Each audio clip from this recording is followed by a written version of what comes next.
Fidèles amis téléspirituels, une fois encore, bonsoir et bienvenue dans votre émission Au cœur du mystère qui, nous sommes toujours avec Maître Nourdine Jidas Rompati et il faut le noter, il est métaphysicien spécialiste des questions de l'énergie liées à l'énergie dans l'islam, la sorcellerie et tous les paramètres culturels et sociaux. Bonsoir à nouveau, Maître. Bonsoir. Et ravi de vous avoir sur le plateau d'Au cœur du mystère à nouveau. Merci.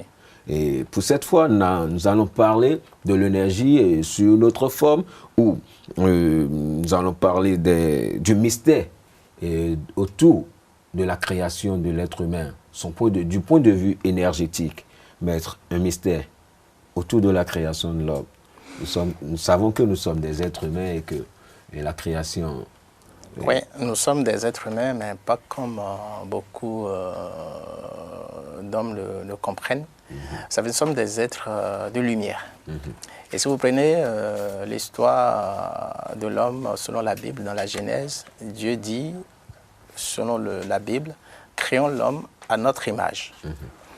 Et beaucoup vont directement penser comme si l'homme représente Dieu. Non, c'est-à-dire les caractéristiques physiques de l'homme est ressemblable avec les caractéristiques physiques de Dieu. Mais ce n'est pas ça. En réalité, c'est plus profond que ça. C'est-à-dire que nous sommes le représentant de Dieu sur terre. Nous sommes le lieutenant de Dieu sur terre. C'est-à-dire que nous avons un vide spirituel, un vide intellectuel. Nous sommes un canal qui reçoit cette dimension intellectuelle et cette dimension spirituelle de Dieu. Et si on rentre dans cette définition par rapport aux autres créatures, il y a les djinns, qui sont les esprits invisibles, et il y a les anges.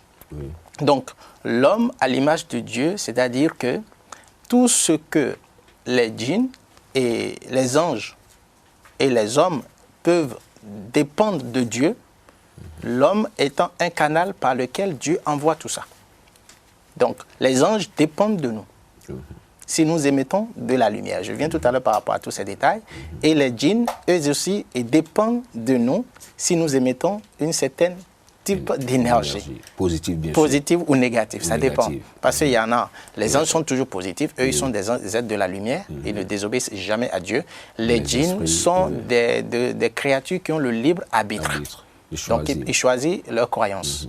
Maintenant, si nous sommes négatifs, ça veut dire que nous serons affectés par les entités négatives. Et si nous sommes positifs, nous serons affectés par les entités positives. Et Dieu a fait que l'homme est au-dessus de toute la création, de toutes les créatures. Et c'est là Dieu dit, nous avons préféré l'homme au-dessus de toutes les autres créatures. Ensuite, nous l'avons ramené au niveau le plus bas, sauf ceux qui croient, qui accomplissent les bonnes œuvres, ceux qui se rapprochent de Dieu dans la piété. Maintenant, le mystère autour de la création de l'homme, c'est que nous savons tous que l'homme est créé sur 3 niveaux. Il y a le corps physique, il y a l'esprit et il y a l'âme. OK? Maintenant, ces 3 corps dépendent de quoi? Le corps physique dépend de la matière, l'esprit dépend de l'énergie et l'âme dépend de la lumière. Or, l'esprit étant le centre, le guide de l'âme et du corps physique, donc l'énergie étant alors ce qui alimente et le corps et l'âme. Et le corps et l'âme. C'est-à-dire, sans l'énergie, l'âme n'aura pas sa lumière et sans l'énergie, la matière n'aura pas sa force. Parce que selon l'équation E égale à MC2 qui résume en fait que la matière n'est que... Non, oui, la matière n'est que la manifestation de l'énergie. Est-ce que vous voyez? Parce que c'est l'énergie qui donne vie à la matière. Qui donne vie à la matière. Donc celui qui contrôle notre énergie nous contrôle sur tous les plans. Oui. Voyez? Donc nous avons été créés sur ces 3 niveaux et nous affectons et le monde lumineux et le monde énergétique ainsi que le monde matériel. D'accord? Donc sur le plan de la création de l'homme, on voit une certaine juxtaposée avec la création de la terre, par exemple. Et si on arrive à trouver ce rapprochement, ce qui explique que si la terre se porte bien, l'homme va se porter bien. Et si l'homme se porte bien, la terre également va se porter bien. Ce qui explique que les deux s'influencent et vice-versa sur tous les plans. C'est l'influence de l'homme sur la terre et donne le résultat comment on dit, de son comportement, donne le résultat. Donne le résultat du comportement que nous avons sur la terre. D'accord? C'est-à-dire que dans toutes les religions, on connaît l'histoire d'Adam. Il a été créé avec de la boue. Oui. Mais en réalité, Dieu a créé l'espèce humaine sous plusieurs formes, sous plusieurs dimensions. Adam avec la boue, il n'a pas connu un liquide amniotique. Adam avec une partie de... Pardon, Ève avec une partie d'Adam.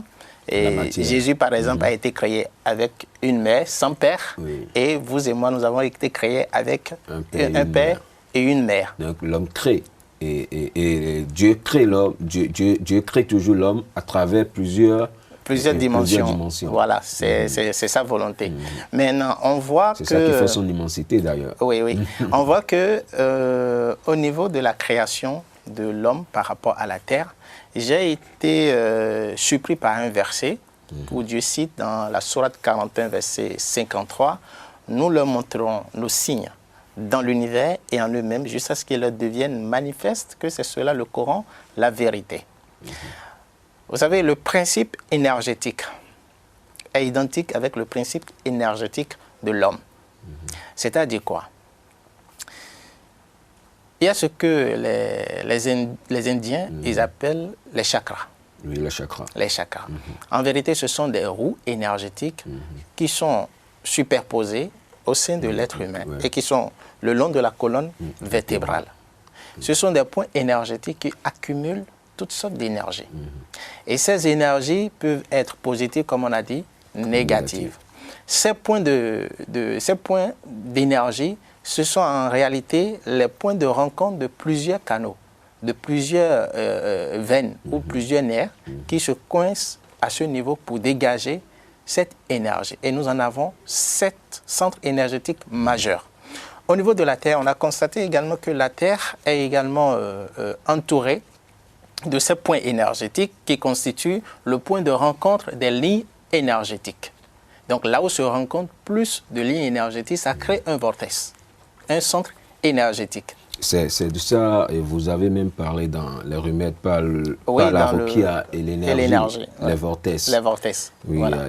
D'ici la fin, nous allons présenter comment la Terre est entourée de l'énergie. Nous allons présenter ça tout à l'heure aux amis. Merci. Donc, je disais tantôt que, au niveau de la Terre, voilà comment se présentent les vortex. Et au niveau de l'homme, comment se présentent les 7 centres énergétiques. Maintenant, il y a ce qu'on appelle la Kundalini, qui traverse les 7 centres énergétiques qui se logent au niveau du coccyx. Ce qui explique, si on arrive à trouver cette juxtaposée au sein de l'homme, on peut trouver également au sein de la Terre. Et où se trouve la Kundalini de la Terre? On découvre, selon les sources des investigations menées par Neil Armstrong lorsqu'il était dans l'univers, on a découvert qu'ils ont découvert qu'il y a une radiation qui mettait la Terre, une forte radiation. Jusqu'à ce qu'ils atteignent Mars, cette radiation était infinie. Ils ont commencé par zoomer cette radiation et effectivement, ça se dégageait de la Terre. Maintenant, où? Le milieu de la Terre qui est la Kaaba. Ce qui fait qu'aujourd'hui, il n'y a même pas un avion qui peut passer au-dessus de la Kaaba. Et c'est cette radiation qui traverse la Terre et qui sort par le triangle des Bermudes. là où il y a eu l'ouragan Irma l'année passée. C'est cette radiation qui, lorsqu'on arrive le temps de l'équinoxe, c'est un moment où la Terre, le Soleil, la Lune se mettent sur la même longueur d'onde. Vous voyez? Donc, et l'attraction du Soleil et l'attraction de la Lune agissent maintenant sur la Terre. Et là, ça peut créer des séismes, comme ça peut créer des ras-marées.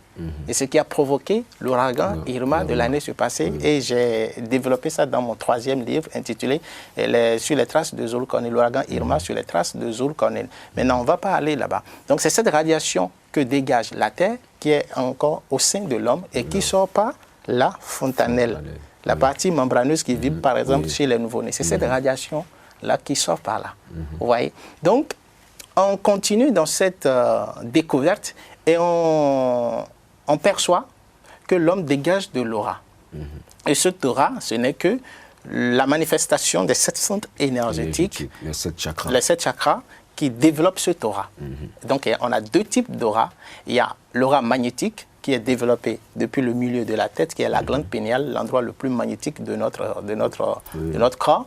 Et ensuite, on a l'aura lumineuse qui se dégage du cœur et qui est définie selon notre croyance. Donc, il y a l'aura magnétique et l'aura lumineuse. Et vous voyez, on a de l'électricité ici. Cette lumière ne peut pas donner plus d'éclat s'il n'y a pas une certaine vibration, une certaine installation du magnétisme. Donc, la lumière a besoin de ce magnétisme pour être propulsée. Je ne sais pas si vous voyez. Donc, voilà le principe énergétique de l'homme, le principe lumineux que l'homme présente. Et là, qu'est-ce qu'on découvre au niveau de la Terre? On découvre encore la couche d'ozone et la ceinture de Van Allen. La ceinture de Van Allen, c'est la couche magnétique qui protège la Terre contre les comètes, les radiations UV, tout ce que vous connaissez. On a maintenant la couche d'ozone qui, on peut comparer avec l'aura lumineuse. Qui d'après la couche d'ozone, qui d'après les scientifiques est en train d'être touchée. D'être touchée, exactement. Et ça, vous allez voir, c'est en train d'être touché et je vous dis que c'est compte tenu de notre impiété, état d'impiété. Et ça a son impact aussi sur nous. Oui, c'est normal. Parce que là, ça laisse entrer dans l'environnement les mauvaises énergies du cosmos. Oh, c'était censé les parer. Exactement. Et vous allez voir, au sein de l'être humain, il y a ce qu'on appelle les brèches. Et ces brèches sont formées, comme par exemple, ce sont des brèches, c'est-à-dire des ouvertures au niveau de l'aura de l'homme. Vous pouvez voir certaines personnes, et il y a des appareils photographiques, des kirlans, qu'on peut voir la forme de l'aura de chacun. Et on peut voir ici, par exemple, c'est noir. Donc, ça laisse passer les entités à posséder l'être humain. D'accord? Tout comme la couche d'ozone qui peut laisser maintenant, désormais, des mauvaises énergies de nous pénétrer. Vous voyez à peu près le mystère. Donc, si nous émettons, nous buvons par exemple l'alcool, comme dans l'autre émission, telle que je l'ai présentée, nous buvons l'alcool. L'alcool va détruire complètement notre aura, parce que c'est une source d'énergie négative trop forte. Nous consommons une alimentation négative, ça va détruire également cette aura. Et c'est là on parle de perte de vêtements de piété. Et vous n'avez pas besoin d'avoir une forte spiritualité pour avoir une aura. Tout le monde a une aura. Vous-même, vous avez une aura. Lorsque l'aura disparaît complètement, éteint, là, c'est la mort. Le déphasage. C'est la mort. On vous regarde, il n'y a plus d'onde. Et cette vérité scientifique est démontrable avec nos téléphones. Il y a un détecteur de vibration, par exemple. Lorsque vous lancez l'appel, vous êtes obligé, quand vous rapprochez le téléphone de l'oreille, l'écran s'éteint pour que l'oreille ne touche pas et couper l'appel. Donc ça prouve que nous émettons effectivement quelque chose. Et c'est ça que nous appelons l'aura. Vous voyez? Donc par rapport à la Terre, par rapport à la création de l'être humain, nous avons les mêmes principes dans le développement, les mêmes principes de création dans notre développement. Donc si nous nous sentons bien, la Terre va se porter bien. Si nous voulons que la couche d'ozone soit fermée ou soit disparaît, ça dépend du comportement de la majorité des hommes sur la Terre. Donc c'est à peu près ce qu'on peut percevoir comme comparaison au niveau de la création sur les problèmes et comme sur les solutions. D'accord? Donc voilà, et l'aura de la Terre, et l'aura de l'être humain, et les chakras de la Terre, et les chakras de l'homme, et la Kundalini de la Terre, et la Kundalini de l'homme. Vous voyez? Et il y a un autre principe qui est le magma. Oui. Le magma, c'est lui qui développe le champ magnétique, la ceinture de Van Allen. Le milieu de la Terre développe une forte capacité du magnétisme. Tout comme au niveau de l'homme, une forte capacité du magnétisme. Et cet endroit, on appelle la glande péniale ou le troisième œil. Et c'est là la source de la connaissance, la source d'élévation intellectuelle, la source d'élévation spirituelle, la source d'élévation de notre lumière. Et il faut le purifier quotidiennement. Mais avec la prochaine émission, je pense qu'on pourra développer correctement. Nous allons avant d'aborder d'autres questions, nous allons comment développer et ce troisième œil-là très rapidement, Laura, comment le rendre pur? Je n'ai pas compris la question. Comment développer ce troisième œil ou comment... Oui, le troisième œil dont vous avez parlé, qui est source de connaissances et autres. Comment comprendre pour les téléspirituels qui nous écoutent? Parce que comprendre troisième œil, il faut être initié. Non, pas forcément. C'est un truc que nous, les musulmans, par exemple, on le fait tous les jours. Et je réserve ça avec la réponse avec l'autre émission. Ok, il n'y a pas de souci. Et, nous avions parlé tout à l'heure de la concordance de la création de l'homme et de la terre. Oui. Et qu'est-ce qu'on peut déjà comprendre par cela? Oui, c'est par rapport à la création. À la création. De ce qui se représente chez l'homme, c'est également identifiable au niveau de la terre. Et ce qui est identifiable au niveau de la terre, c'est également identifiable au niveau de l'être humain. Maintenant, la question se demande comment se maintenir pur, oui. Pour que la terre puisse se porter bien. Ou comment maintenir la terre pour que l'homme puisse se porter bien. Et ça renvoie directement à la première émission de tout ce qu'on a, on a eu à dire. Et maintenant, quand on parle, et nous avions parlé de nos pensées, nos manières d'agir qui ont surtout des impacts et sur la nation. J'aimerais savoir quel est alors l'état énergétique et cosmique, et comment on appelle, du Bénin sur le plan métaphysique. Merci. Vous voyez, le vortex principal du Bénin, vous savez là où ça se trouve? Ce serait une grande révélation pour ceux qui sont en train de me connaître. C'est avec plaisir pour les téléspirituels et les amoureux de l'émission Au cœur du mystère. Seulement que ce vortex a été manipulé et qui fait que nous sommes réduits sur le plan des ressources. Le vortex principal du Bénin est traversé par une grande force magnétique. Le sud du Bénin est coïncidé avec l'équateur. Le sud du Bénin est presque coïncidé avec l'équateur. Mais l'équateur magnétique traverse le sud du Bénin. L'équateur magnétique traverse le sud du Bénin. Vous comprenez? Donc il y a une forte énergie qui se concentre au Bénin. Il y a ce qu'on appelle les obélisques. Oui. Les obélisques. Oui. Et si vous les connaissez, est-ce qu'il y en a au Bénin? Il y en a. Mais... Il y en a. L'étoile rouge. L'étoile rouge, c'est un obélisque. Mais est-ce que ça reflète encore l'image? Non. Je sais que vous l'avez développé dans ce livre et les remèdes et pas la roquia et l'énergie. Effectivement. Vous avez développé certains obélisques. Vous avez sorti, même pas seulement ici au Bénin, dans d'autres pays aussi. Exactement. Mais est-ce que ces obélisques-là reflètent encore et leurs images, vous pensez? En fait, ça n'a pas une image positive sur le vortex ou sur le Bénin. Ça a une image contraire. Et je vous dis, ce que le Brésil, par exemple, a comme ressource, ça nous appartient. Ça nous appartient. C'est vous qui le dites. Ah oui. Vous savez, ceux qui avaient partagé l'Afrique, ils ont partagé l'Afrique sur le plan physique et sur le plan spirituel. Mais nous avons connu que le plan physique. Mais le plan spirituel, ils étaient bien avertis. Ils étaient bien avertis avant de venir occuper l'Afrique. Parce que l'Afrique a plus de vortex que les autres pays. C'est pourquoi on a plus de ressources. Je ne sais pas si vous comprenez.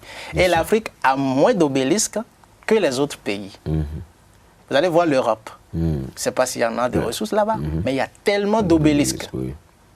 Et cet obélisque, c'est parce qu'il veut contrôler le monde. Donc, il faut qu'il maîtrise le comportement de la population. Je ne sais pas si vous comprenez. C'est pourquoi ils sont forts politiquement. Mais au niveau des ressources, ils sont faibles. Au niveau de la religion également, ils sont effacés.